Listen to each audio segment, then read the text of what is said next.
Hello guys, myself Samriti Kumar Yadav. Today I will going to explain this chapter an empire across three continents. So let's begin.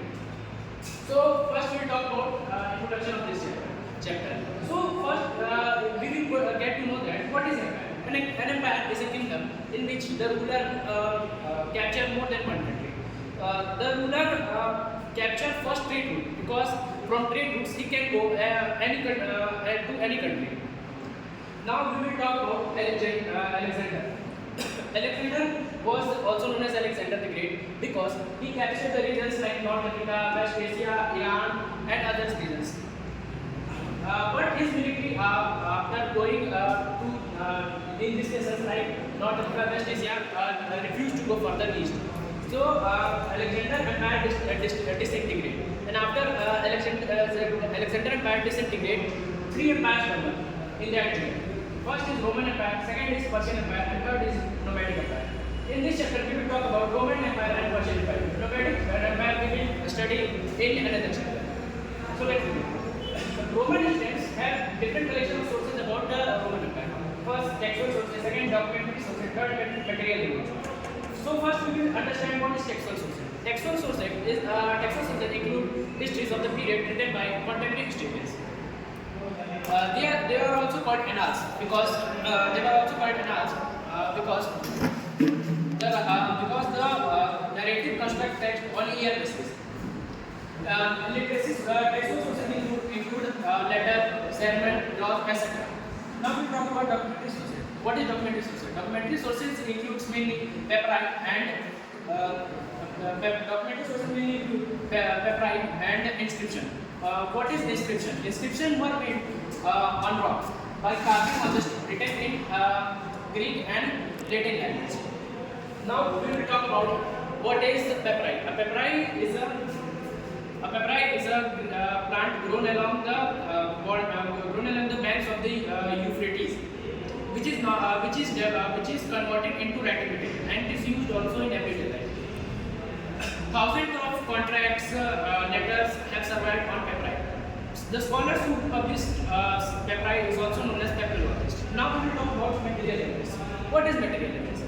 Material evidence includes vast number of items that historians have discovered through survey. It includes monuments, buildings, coins, etc. Now we will talk about two phases of Roman Empire. That is early empire and late empire. Early empire is from the period from 1st century to 3rd century is known as early empire, and the period from 3rd century to 7th century is known as late empire. Now we will talk about the language in Roman Empire. The upper class of the east spoke and write in Greek language, and the upper class of the west spoke and write in Latin language. In Africa, if you talk about Cyrenaica, in Cyrenaica, Greek language was there. But the people had to live under the rule of him. Doesn't matter where they live and what language they spoke. They have to speak that language that the king spoke. Now, if you will further talk about political structure, there are three political structures in this: emperor, senate, army. Now, first we will talk about emperor. Augustus became the first emperor in 27 BC. Augustus is also known as Principate, means leading citizen. He was the sole ruler and the only source of authority. He was the son of Julius Caesar. Now, if we talk about Senate, what is Senate? Senate is also, in short terms, we can say Senate is a legislative body because a Senate is a group of people representing expanding aristocracy, in which the members are from wealthier family from Italy and Rome, mainly landowners. And if you talk about the Senate, the other thing about Senate is that the membership of Senate was given on the wealth, family, etc. But most of the Roman histories were also written by senatorial class. If you talk about army, Roman army include mainly two types. First is professional, and another is paid. The Persian army was conscripted. The paid army was a distinctive feature of Roman emperor. Professional army, they had to work minimum 25 years. In the army army soldiers agitate for better wages and service conditions. This agitation result in mutinies.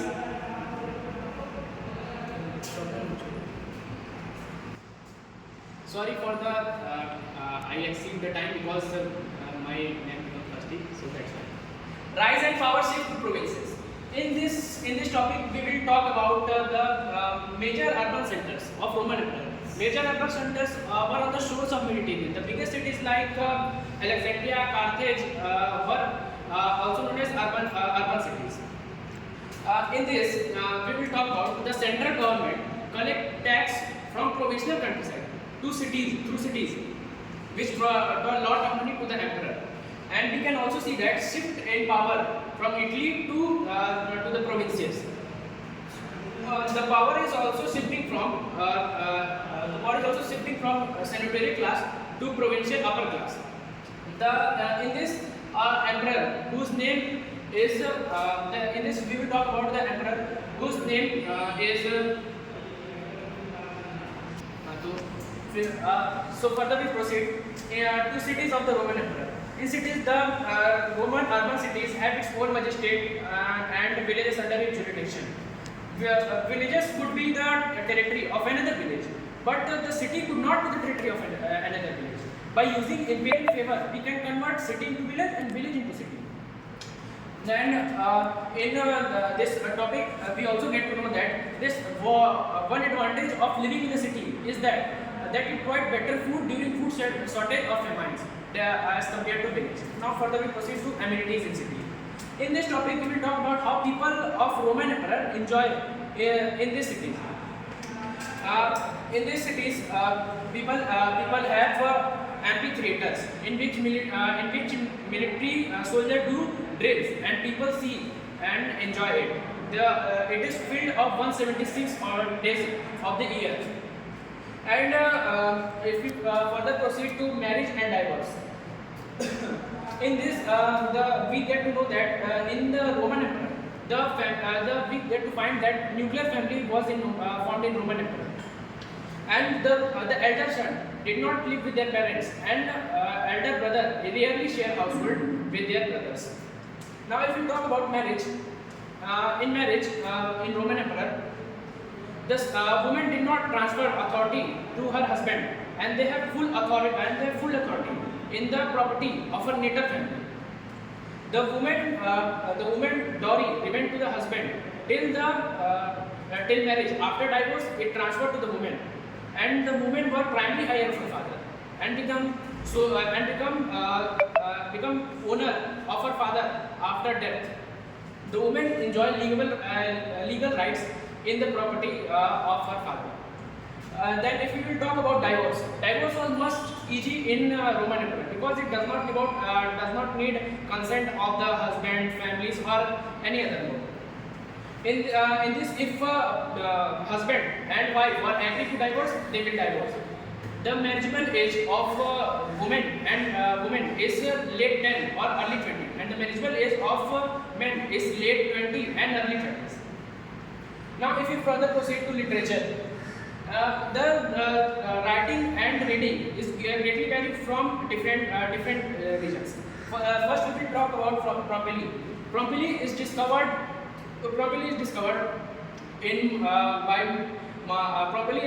through volcanic eruption in 79 BC, and we get to find that different literature sources about casual literacy, and we also get to know about Pompeii that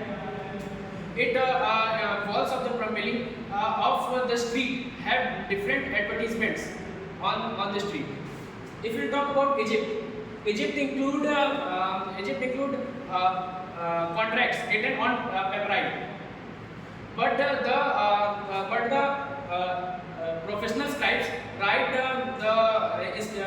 the inscriptions, which and they tell us X or Y is not able to read and write.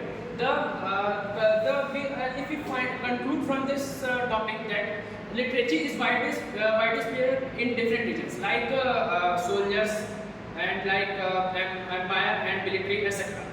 Now, if we further proceed to culture in Roman Empire, The language which were maximum are usually spoken, and the style of their living, clothes, food, etc.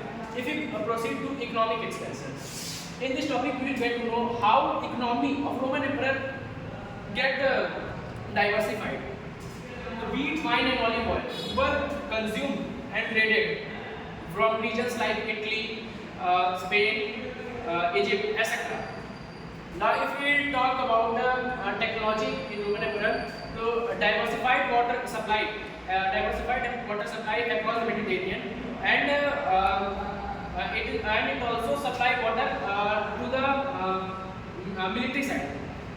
If we further proceed to slave were an investment in Roman Empire, but people did not hiring slaves because they were most expensive, and wage labor which were less expensive. So the people start using wage labor, and free labors were also common in Roman Empire. But the condition is that they have to be we have to keep an eye on that. They are working, because they if you will move to do another work, then they will run away, or they will sleep.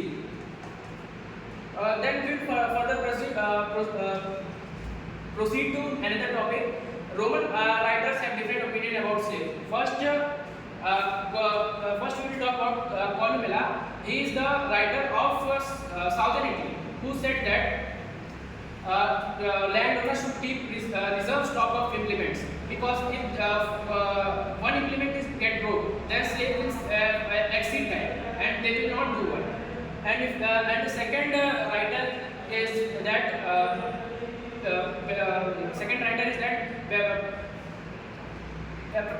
Peprai the Great. He is also known as the author of the book Natural History. He said that slaves working group were the worst method of organizing production, because in group they only talk, not do the work. If we further pursue to late antiquity, then we can see cultural changes. The emperor tried to convert that Christianity religion is the official religion, and rise of Islam we can see in the 7th century. Economic changes that we see, the ruling elites were becoming more wealthier, and Egypt also contributed to the economy by giving 3.5 million of tax. Now, if we further proceed to decline of Roman Empire, there are the three reasons that Roman Empire declined.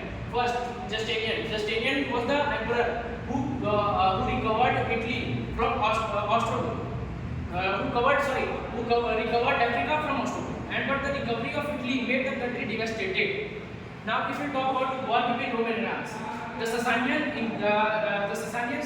tried to invade on the regions like eastern provinces. Then, if we talk about rise of Islam, by 642, after the death of Prophet Muhammad, the Roman Emperor and Sasanian Emperor falling into the hands of Arabs in a series of wars. And the Arabs also tried to invade Central Asia, Iraq, and other regions. So this was the whole chapter. Thank you, guys.